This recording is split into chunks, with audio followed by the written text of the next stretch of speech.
वेदांत सार की चिंतन हम सुबोधिनी टीका के साथ कर रहे हैं। शांति मंत्र का पाठ करेंगे। ओम सहनाववतु सहनौ भुनक्तु सह वीर्यंकरवावहै तेजस्विनावधीतमस्तु मा विद्विषावहै। ओम शांति शांति शांति। ओम भद्रं कर्णेभिः शृणुयाम देवाः भद्रं पश्येमाक्षभिर्यजत्राः स्थिरैरङ्गैः स्तुष्टुवागुंसस्तनूभिः व्यशेम देवहितं यदायुः। स्वस्ति न इन्द्रो वृद्धश्रवाः स्वस्ति नः पूषा विश्ववेदाः स्वस्ति नस्तार्क्ष्यो अरिष्टनेमिः स्वस्ति नो बृहस्पतिर्दधातु। ओम शांति शांति शांति। ओम सदाशिवसमारंभां शंकराचार्यमध्यमाम् अस्मदाचार्यपर्यन्तां वन्दे गुरुपरम्पराम्। श्रुतिस्मृतिपुराणानाम् आलयं करुणालयं नमामि भगवत्पादं शङ्करं लोकशङ्करम्। शङ्करं शङ्कराचार्यं केशवं बादरायणं सूत्रभाष्यकृतौ वन्दे भगवन्तौ पुनः पुनः। ईश्वरो गुरुरात्मेति मूर्तिभेदविभागिने व्योमवद्व्याप्य देहाय दक्षिणामूर्तये नमः। अखण्डं सच्चिदानन्दं अवाङ्मनसगोचरम् आत्मानमखिलाधारम् आश्रयेऽभीष्टसिद्धये। कृष्णानन्दं गुरुं नत्वा परमानन्दमद्वयम् वक्ष्ये वेदान्तसारस्य टीकां नाम्ना सुबोधिनीम्।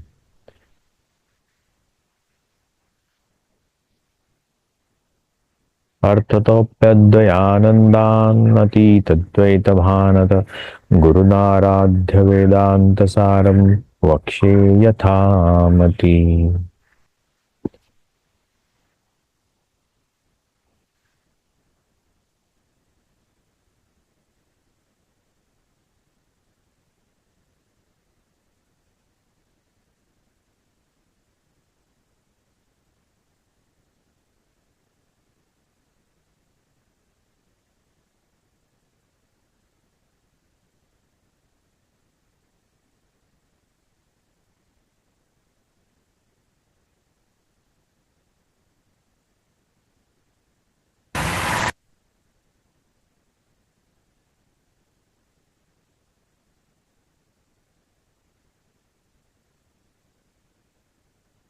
ये 19 मंत्र का जो हाईलाइट किया दिखाई दे रहा है।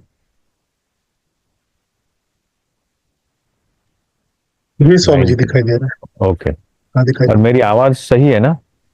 एकदम क्लियर कम है। कम। ओके ओके ठीक है, क्योंकि मैं थोड़ा हल्की आवाज में बोल रहा हूँ क्योंकि आसपास बाबा जी लोग सो रहे हैं, विश्राम कर रहे हैं, मैं जी बाहर जी। बैठा हूँ। अच्छा अच्छा अच्छा। ओके। और कल हमने देखा लोगों के विचार आत्मा के बारे में एकदम तो ग्रॉस मेंटालिटी के हैं, वहां से लेकर के जो माध्यमिक बौद्ध है वहां तक हमने देखा। मतलब कोई अपने बाह्य चीजों को मैं समझते हैं, जैसे मेरा पुत्र मैं हूं, मेरी संपत्ति मतलब मैं हूं, मेरे सगे संबंधी मतलब मैं हूं। मतलब अटैचमेंट बाह्य चीजों पे जितनी होती है ये मतलब मैं, मेरा अस्तित्व। मैं मतलब क्या? मेरा अस्तित्व। मेरा अस्तित्व मेरी चीजों के ऊपर निर्भर है। पुत्र को कुछ हुआ तो वह हाय रे मैं, मेरे को कुछ हुआ ऐसा लगता है। समझो घर के कोई व्यक्ति गुजर गई, पिताजी माताजी, अरे मैं तो मर गया। समझो बिजनेस में लॉस हो गया तो बोला मैं मर गया, मेरा पूरी जिंदगी बर्बाद हो गई। क्योंकि हम लोग देखते हैं कि बाह्य चीजों को जब अपने आइडेंटिटी बनाई ली है, वहां से लेकर के बाद में दूसरे चार्वाक कहते हैं कि बाह्य चीजें रहने के बाद भी तुम तो बचे हो।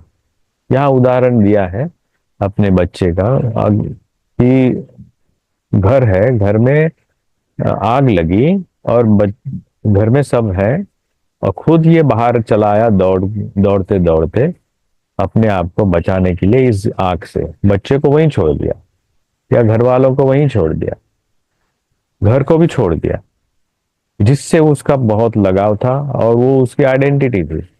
बोले ये आइडेंटिटी सिद्ध होती है कि वो नहीं है तुम अलग हो, इन चीजों से तुम अलग हो। तुम्हारी आइडेंटिटी मतलब आत्मा जिसको कहते हैं, वो तुम हो, मतलब तुम्हारा शरीर है, तुम अपने शरीर को बचाया।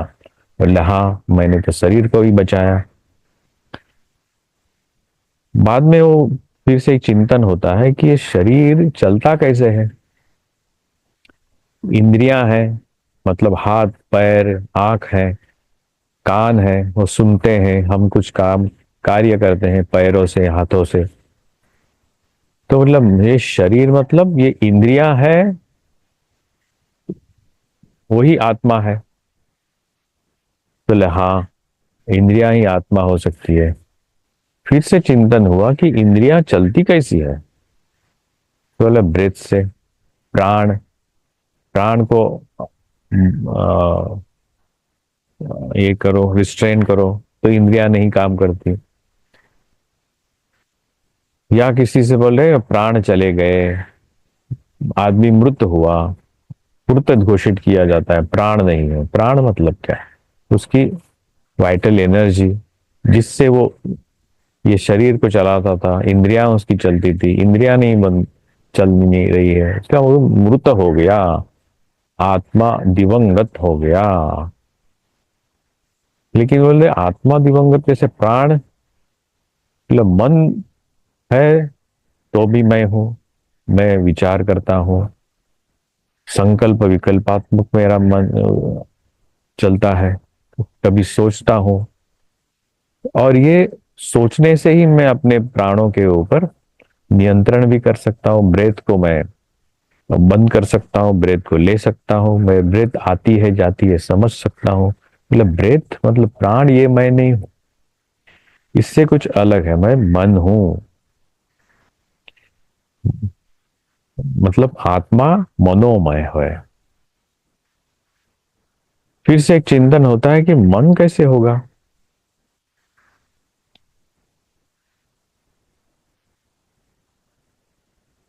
सिर्फ मन होने से तो नहीं होगा। तो बौद्ध कहते हैं कि आत्मा विज्ञानमय है, क्योंकि वो मन को भी चलाने वाली बुद्धि है, और विज्ञानमय कोश जो है उसमें सब भी आता है। मन आता है, बुद्धि आती है, और प्राण आते हैं। तो विज्ञानवादी जो बौद्ध है वो कहते हैं कि विज्ञानमय कोश जो है, या हम कोश कहते हैं लेकिन विज्ञानमय है। आत्मा विज्ञान, अन्यो अंतर आत्मा विज्ञानमय, इस श्रुति का उदाहरण भी देते हैं। तो फिर चिंतन और गहराई में जाते हैं और ना आनंदमय है, कि आत्मा आनंदमय ही होना चाहिए। प्रभाकर तार्किक कहते हैं, क्योंकि ये बुद्धि का भी लय होता है स्वप्न में, और इस साथ में इंद्रियों का भी लय होता है, बुद्धि का भी लय होता है, मन का भी लय होता है, सब लय हो जाता है उस अज्ञान में। तो हमने देखा कुछ समय, कुछ श्लोक पहले, जो जिसको सुप्ति में ये सब मर्ज हो जाता है, डिसॉल्व हो जाता है। अज्ञान पता है, वहां कुछ समझ में नहीं आता। अज्ञान, अज्ञान ही आत्मा। बोले अज्ञान आत्मा कैसे होगा? आत्मा तो अज्ञान नहीं हो सकता, उसको कुछ ज्ञान तो होना ही चाहिए। प्रज्ञान घेव एव आनंदमय।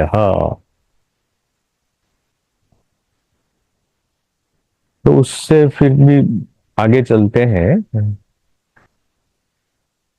कि आत्मा के बारे में और चिंतन होता है, तब बोलते हैं कि असदेव मग्रासीत। असद पहले क्या था? कुछ भी नहीं था। उस वहां से वो निकला है, सब सृष्टि वहीं से निकली है। अपरो बौद्ध, जो माध्यन्दिन जो बौद्ध है वो कहते हैं असद एवं इदम अग्र आसित। इस श्रुति का वाक्य वो वहां से निकालते हैं। सुषुप्ति में भी एक कुछ ज्ञान बचता है, वहां से ही तो निकलता है। नहीं तो हम अज्ञानी, सुषुप्ति खत्म होने से हम जागृत जब आएंगे तो पुराना ज्ञान तो रहता है ना हमारे में। इसलिए बोले असद एवं मग्र। वो असद है, क्या है हमें पता नहीं है, उसको उन्होंने असद नाम दिया। ये सत है ही।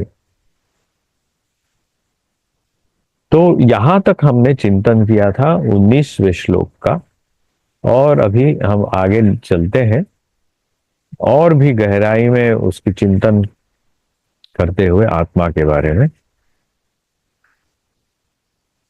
एतेषां पुत्रादीनाम् आत्मत्वम् उच्यते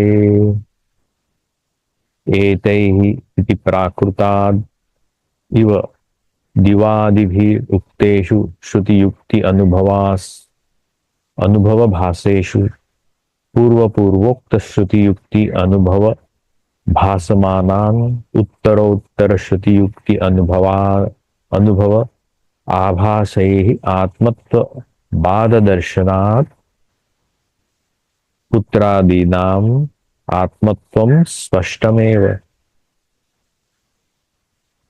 मतलब हमने जो चिंतन देखे पुत्र से लेकर के असत तक, वहां एक अगला अगला चिंतन है, पीछे का जो चिंतन है उसको काटता है। यहां इतना ही है। एतेषां पुत्रादीनाम अनात्मत्वम उच्यते। ये अनात्मा है, पुत्राद ये आत्मा नहीं है। अनात्मत्वम उच्यते एतैहि अतिप्राकृताद् इव दिवादिभिः उक्तेषु श्रुति युक्ति अनुभव भाष्येषु। श्रुति का अनुमोदन लिया, युक्ति से भी समझाया और अनुभव से भी समझाया कि ये अनात्मा है। जो आप कहते हैं वो अनात्मा है। पूर्वोक्त श्रुति युक्ति अनुभव आभासा नाम। पूर्वोक्त मैंने पहले पहले जो बताए गए हैं, जो बोला है उसके पहले वाला, उसके पहले वाला, जो तीनों श्रुति युक्ति और अनुभव, ये आभास उत्तरोत्तर श्रुति युक्ति अनुभव आभास ही। और उसको काटा किसने? अगले वाले श्रुति युक्ति अनुभवों के आधार पर। आत्मत्व बाध दर्शनात्। बाध मतलब उसका निराकरण, वो भूल है, बाध हो गया। पहले का जो आर्गुमेंट था वो डिसॉल्व हो गया दूसरे आर्गुमेंट से, काट दिया उसको। पहले वाले को दूसरे ने काट दिया। पुत्रादि नाम अनात्मत्वम स्पष्टम एव। इसलिए पुत्र आदि नाम, पुत्र से लेकर के असत तक जो भी हमने देखा वो अनात्मत्व स्पष्ट है। किंच, अभी कुछ उसमें आक्षेप लेते हुए और एक थॉट लगा रहे। किंच प्रत्यक अस्थूलो अचक्षु अप्रमाणो अमनाः अकर्ता अचैतन्यम चिन्मात्रम सद इत्यादि प्रबल श्रुति विरोधात् अस्य पुत्रादि शून्य पर्यन्तस्य जडस्य चैतन्य भासत्वेन घटादिवत् अनित्यत्वात् अहम ब्रह्म इति विद्वद अनुभव प्राबल्यात् च तच् श्रुति युक्ति अनुभव आभासानां बाधितत्वात् अपि पुत्रादि शून्य पर्यंतम अखिलम अनात्म एव। एक वाक्य में पूरा उसने समझा दिया है। किंच लेकिन पुत्रादि से लेकर के जो जितने भी आर्गुमेंट हमने 19वें श्लोक में देखे वो सब अनात्म है। प्रत्यग, प्रत्यग मतलब अंदर वाला प्रत्यग। अस्थूलो जो स्थूल नहीं है। अचक्षु मतलब जो इंद्रियों से रहित। चक्षु एक एग्जाम्पल लिया, चक्षु जिसमें नहीं है, कान भी नहीं है, इस पांचों इंद्रियों को लेना है, कर्मेंद्रिय और ज्ञानेन्द्रियों को भी लेना है। अचक्षु अप्रमाण अप्राणो जहां प्राण भी, जो प्राण भी नहीं है। अमना जहां मन भी नहीं है। अकर्ता जो कर्ता भी नहीं है लेकिन चैतन्य है, एनर्जी है, that is a full energy which is internal. अस्थूलो which is immaterial, which has no sense of senses with that. There is no prana. Amana, no mind. And which is akarta, which do not have the I-ness of that I am doing, like akarta. चिन्मात्रम सद इत्यादि प्रबल श्रुति विरोधात् क्योंकि ये श्रुति के विरोधी है, ये सब चीजें वहां पे हम लोग जो देखा उस श्रुति के विरोधाभास में है। पुत्रादि शून्य पर्यंतस्य जड़स्य, पुत्र आदि से शून्य पर्यंत सब जड़ पदार्थों में ही आता है। वहां चैतन्य नहीं है, वो चिन्मात्र नहीं है। चैतन्य भाष्यत्वेन, चैतन्य का भास होता है वहां पे। घटादिवद अनित्यत्वाद, घट के जैसा वो अनित्य है क्योंकि वो बाह्य है और वो क्रिएटेड है। घटादिवद अनित्यत्वाद अहम ब्रह्मे इति, मैं ही ब्रह्म हूं। विद्वद अनुभव प्राबल्याच, और जो विद्वान है जिन्होंने समझा है उनका ये अनुभव है कि वो खुद ही ब्रह्म है। तत्त श्रुति युक्ति अनुभव आभासाना, अनुभव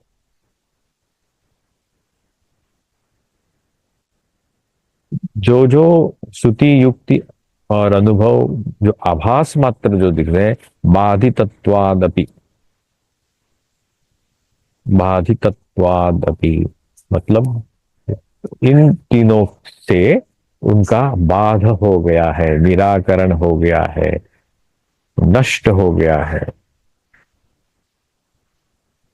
did not stand the argument. पुत्रादि शून्य पर्यंतम, पुत्र से लेकर के शून्य पर्यंत, अखिलम अनात्ममेव, सब अनात्मा ही है। अतः तद्भासकम, अतः तत्तद आभासकम, तत्तद्भासकम, तो भासमान है वो सब। लेकिन नित्य शुद्ध बुद्ध मुक्त सत्य स्वभावम प्रत्यक्ष चैतन्यम एव आत्मवस्तु इति वेदांतविद अनुभव। वेदांतविद का अनुभव क्या है?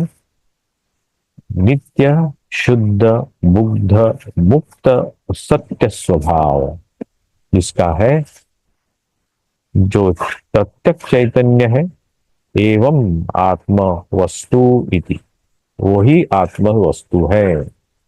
इतने सारे विशेषण और इतने सारे उसको अखंडम सच्चिदानंदम अवांग मनस गोचरम आत्मानमखिलाधारम आश्रये भीष्ट सिद्धये, जो पहला मंगलाचरण का श्लोक है, वहां हम यही देख रहे हैं। नित्य है, शुद्ध है, बुद्ध है और मुक्त उनका स्वभाव है, और सत्य स्वभाव है। सत्य मतलब, ये सत्य और नित्य दोनों दो शब्द है। नित्य है त्रिकालाबाधित सत्य, और नित्य भी त्रिकालाबाधित नित्य, मतलब पहले भी था, आज है, आगे भी रहेगा। शुद्ध है, हमने देखा कि वो किसी प्रकार से मलिन नहीं होता।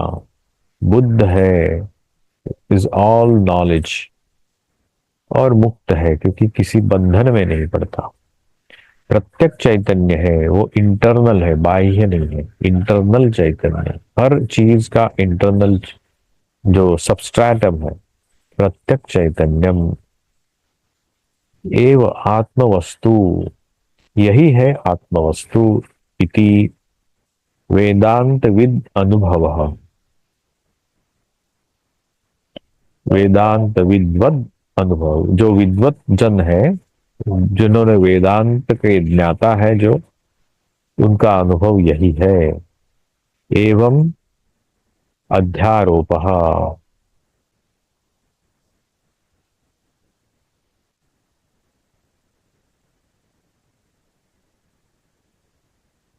यही ऐसे इस तरह से अध्यारोप यहां तक दिखाई दे रहा है।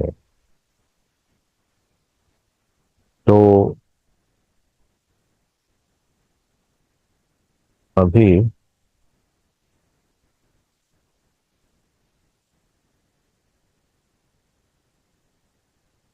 लोग समझ में आया?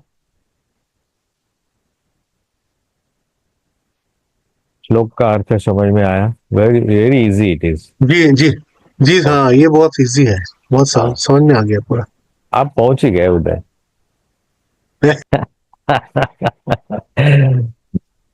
अधुना हम अभी टीका देख रहे हैं। अधुना पुत्रादि शून्य पर्यंतानाम आत्मत्व प्रतिपादक श्रुत्यादेः श्रुति आदेः आभासत्वात् पूर्व पूर्वम तस्य उत्तर उत्तरम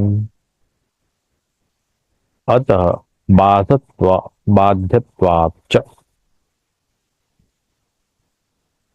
पुत्र से लेकर शून्य पर्यंत जो भी आर्गुमेंट हुए, उन आर्गुमेंट में पहले वाले को दूसरे ने काटा, इतना ही उसका अर्थ है।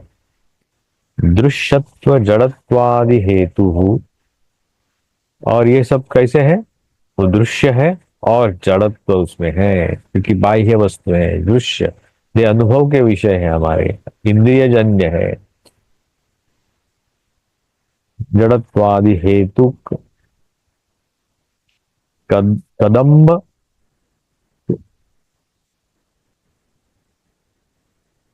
हेतु कदम्ब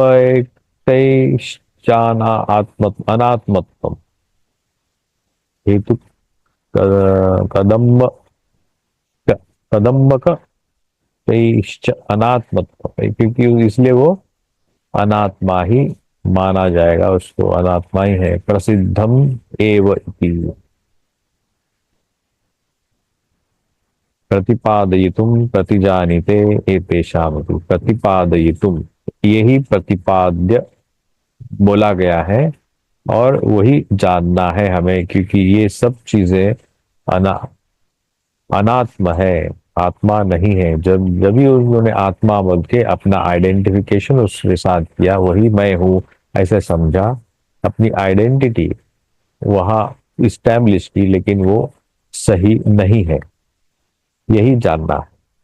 पुत्राद्यात्मवादिनाम अतिमंदा मंद अधिकारित्वात् प्रतिपादि श्रुत्यादेः अपि पूर्व पूर्वस्य उत्तर उत्तर बाध्यत्वाच्च पुत्रादि शून्यांतना उद्यांतानाम अनात्मत्वं प्रसिद्धम एव इति प्रतिज्ञातम एव अर्थम प्रकटयति एतैहि इति।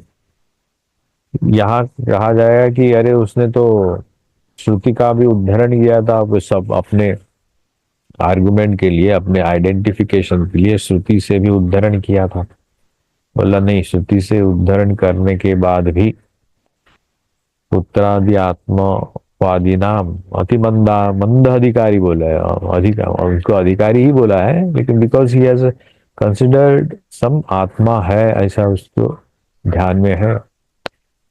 पशुओं के दिमाग में नहीं आता कि कुछ आत्मा होगा या अपना आइडेंटिफिकेशन, वो जानते हैं कुत्ता मैं हूं मतलब मैं कुत्ता ही हूं।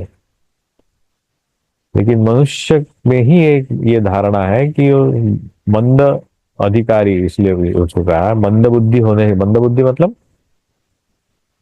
कम प्रकार का अधिकारी है, नीचे के स्तर का अधिकारी। वो अपने पुत्र को, अपने संपत्ति को, अपने सगे संबंधी वालों को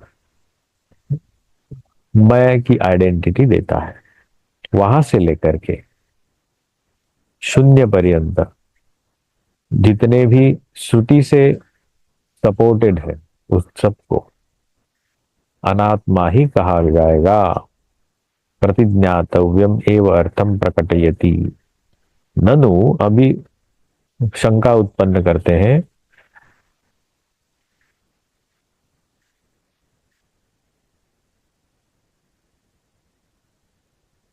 ननु पुत्रादि सूर्यपंतानाम आत्मत्वे सिद्धे, सॉरी, अनात्मत्वे सिद्धे, अनात्मा है ये सिद्ध हुआ।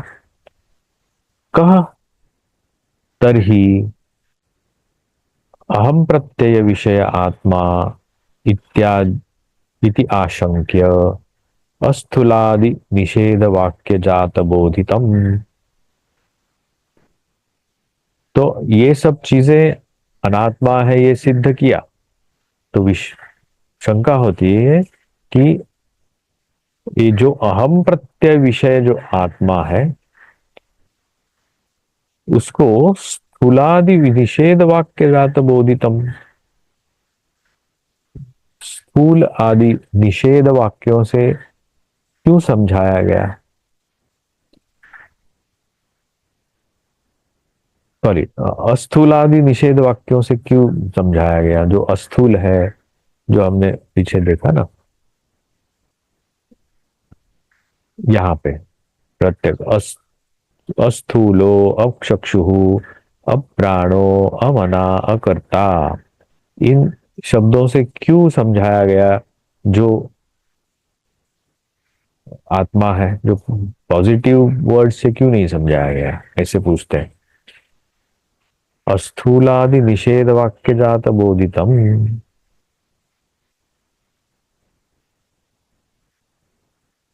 तो कहते हैं सत्यम ज्ञानम अनंतम ब्रह्म इत्यादि विधि वाक्य कोटि बोधितम यत्स। विधि वाक्य जो है, विधि मतलब वेदों में ये करो ऐसे बोला जाएगा, उनको विधि कहते हैं। और निषेध, ये मत करो ऐसे जहां कहा जाएगा वो निषेध वाक्य होते हैं। पूर्व मीमांसा में ये ज्यादा चलता है। सत्यम ज्ञानम अनंतम ब्रह्म, यत् सत्य ज्ञान अनंता अनंत आनंद अद्वयम ब्रह्म तद एव अहम आलम्बनम इति। आलम्बन क्या है? किसको पकड़ना है हमें? हमें पकड़ना है यत् सत्य ज्ञान अनंत आनंद अद्वयम, जो अद्वय आनंद है सत्य है, ज्ञान है, अनंत है, आनंद और अद्वय है। जो दो नहीं है, आनंद दो प्रकार के नहीं हो सकते, अनंत दो प्रकार के नहीं हो सकते, और सत्य जो होता है वो त्रिकालाबाधित होता है, और ज्ञान उसी में होता है। ब्रह्म तदेव अहम आलम्बनमिति, तदेव अहम आलम्बन, आलम्बन मेरा आलम्बन कौन होना चाहिए? वही होना चाहिए, वो ब्रह्म जो अद्वय है, आनंद है, ज्ञानमय है और सत्य है और अनंत है। यही उसका, इसीलिए उनको इन निषेध शब्दों से समझाया गया। प्रबल श्रुति युक्ति अनुभवई प्रतिपादितुम आह किंच इति। ये किंच है ना, ये वहां से प्रबल श्रुति युक्ति अनुभवई, प्रबल माने स्ट्रॉन्ग, स्ट्रॉन्ग युक्ति, श्रुति, श्रुति के स्ट्रॉन्ग जो वाक्य है, मतलब वहां उसके आगे और कोई श्रुति उसको काट नहीं होगी। पहले वाले हमने देखे, श्रुति को ही श्रुति ने काटा है, पुत्रादि से लेकर के शून्य पर्यंत उन्होंने श्रुति से ही हम उद्धरण दिया, और श्रुति से ही उन चीजों को काटा गया, अनुभवों से भी काटा गया, युक्ति से भी काटा गया। इसलिए यहां बोला है प्रबल श्रुति युक्ति अनुभवई प्रतिपादयितुम आहो किंचैते। अस्थूलादि प्रबल श्रुति वाक्यैः पुत्रादि शून्य पर्यंतम सुपर्यंत आत्मा इति अतिरिक्तात् आत्मस्वरूप प्रतिपादनात् पुत्रादीनां जड़त्वादि हेतुभिः अनात्मत्वम इति अर्थः। ये अस्थूलादि प्रबल श्रुति जो है, उन्होंने क्या किया, पुत्रादि शून्य पर्यंत जो जितने भी आर्गुमेंट है,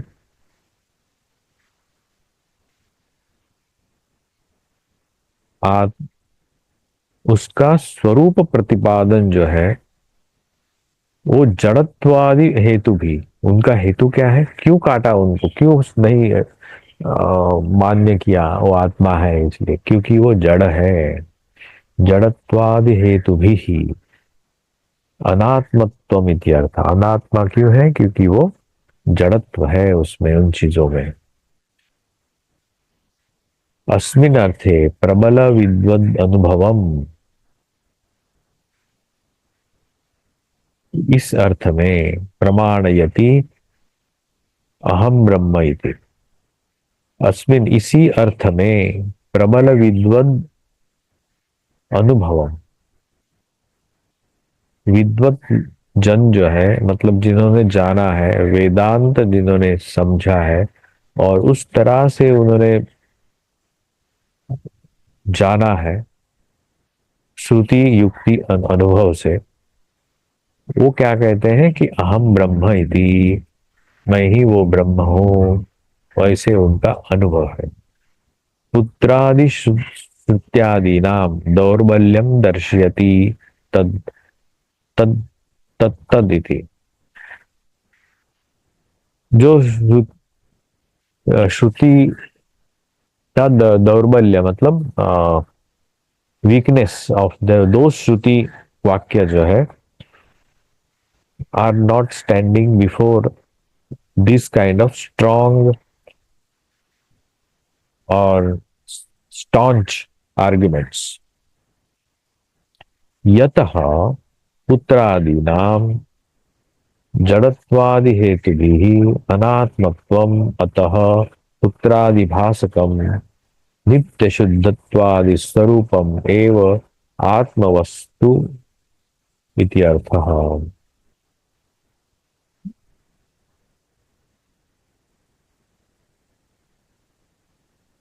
नित्य शुद्ध शुद्धत्व, नित्यत्व, शुद्धत्व आदि जो स्वरूप उन्होंने बताए हैं, कौन से बताए?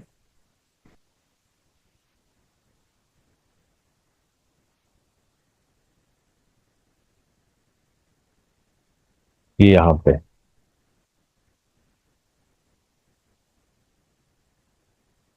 ये याद रखना।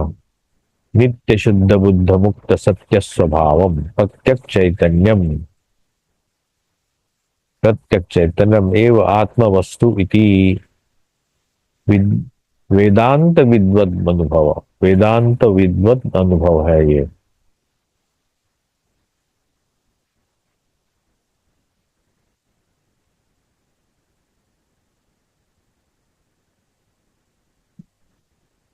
इसीलिए ननु फिर से उन्होंने आर्गुमेंट एक गए, विरुद्धम यत पुत्रादीनाम आत्मत्व प्रतिपादक श्रुतीनाम अप्रामाण्यम अस्थूलादि श्रुतीनाम प्रामाण्यम इति।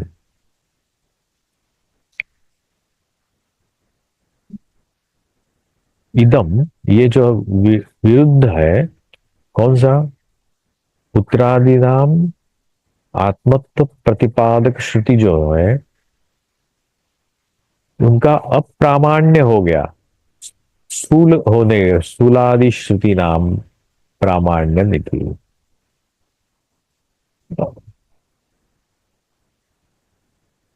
अस्थूलादि श्रुति जो उन्होंने कही, इसलिए पुत्रादि जो आत्मा माने हैं, उन श्रुतियों का प्रामाण्य निराकरण हो गया। न ही वेद वाक्येषु केषांचित् अप्रामाण्यम केषांचित् प्रामाण्यम इति वा शक्यम प्रतिपादयितुम। ऐसे वेद वाक्यों में, ऐसे उनका एक शंका फिर से एक बार उत्पन्न करते हैं। वेद वाक्यों में केषांचित् अप्रामाण्यम, कहीं अप्रामाण्य कहा जाता है, और किसी किसी वेद वाक्यों से केषांचित् प्रामाण्यम इति वा, कहीं कहीं कहीं प्रामाण्य दिया जाता है। इति वा शक्यम प्रतिपादितुम, क्या ऐसे शक्य है, क्या ये सही है? ऐसा उनका आर्ग्यूमेंट है। कोई वाक्य जो है काटते हैं, कोई वाक्य प्रमाणित करते हैं। एवं चेत पुत्रादि श्रुति नाम प्रामाण्यम अस्थूलादि वाक्यानाम अप्रामाण्यमिति वैपरीत्यम किम न स्याद् वेद वाक्य अविशेषा। पुत्रादि श्रुति नाम प्रामाण्यम अस्थूलादि वाक्यानाम अप्रामाण्यमिति। स्थूलादि वाक्यों से उनका प्रामाण्य काट दिया, वैपरीत्यम, उसके विपरीत तरीके से। किम न स्याद वेद वाक्या अविशेषा, वेद वाक्य अविशेष क्यों नहीं होंगे, ऐसे उसकी शंका है।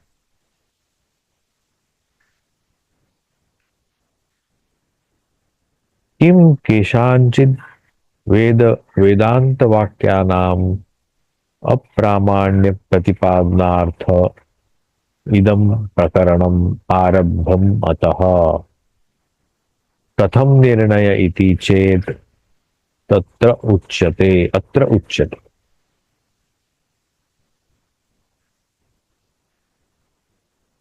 फिर से एक बार पूछते हैं कि केशांचित वेदांत वाक्यानाम, कुछ वेदांत वाक्यों में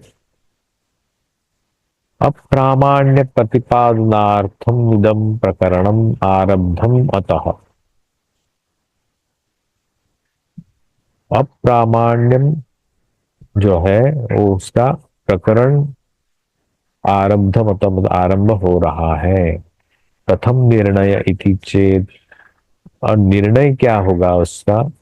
अत्र उच्यते, अत्र इस शब्द से बोला जा रहा है।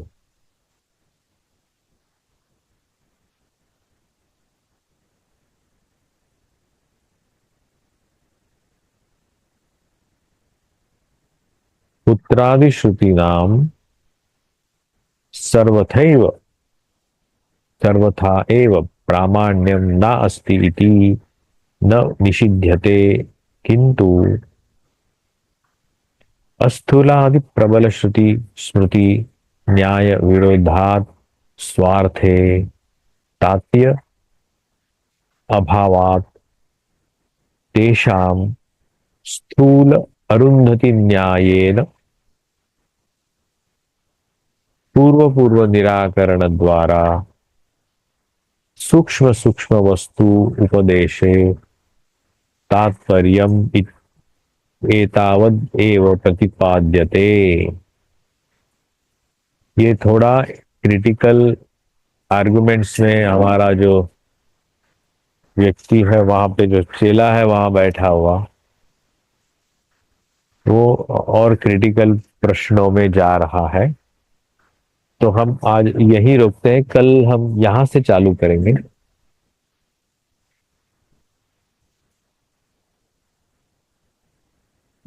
ये जो उनका आर्गुमेंट है, यहां से चालू करेंगे।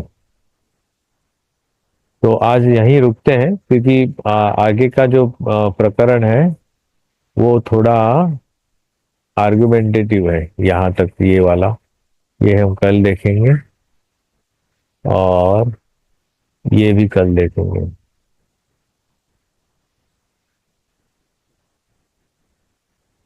ओके, समय तो हो ही गया है। और ये आगे का प्रकरण थोड़ा क्रिटिकल, क्रिटिकल मतलब बहुत इन डेप्थ कुछ क्वेश्चन पूछ रहा है वो, तो हमको जी। अच्छे से जानना पड़ेगा ये चीजें। श्लोक तो समझ में आ गया है, मूल श्लोक तो समझ में आ मूल ही हर गया चीज है समझ में। आपका। जी हाँ, जी। 20 का। तो ये हम डिटेल जो है, क्योंकि कुछ चीजें आर्गुमेंटेटिव होती है, तो वो भी जाननी जरूर होती है। तो हम कल देखेंगे उसको। तो हम यही रुकते हैं और शांति मंत्र का पाठ करके आज का पाठ समाप्त करते हैं। धन्यवाद। ओम पूर्णमद पूर्णमिदं पूर्णामते पूर्णमादावशिष्यते। ओम शांति शांति शांति। ओम भद्रं कर्ष्णयाम देवाः, भद्रं पश्येमाक्षधीर्यजत्राः, स्थिरैरङ्गैः स्तुष्ट्वांसस्तनूभिः व्यशेम देवहितं यदायुः। स्वस्ति न इन्द्रो वृद्धश्रवाः, स्वस्ति नः पूषा विश्ववेदाः, स्वस्ति नस्तार्क्ष्यो अरिष्टनेमिः, स्वस्ति नो बृहस्पतिर्दधातु। ओम शांति शांति शांति। हरि ओम तत्सत। श्री राम कृष्णार्पणमस्तु।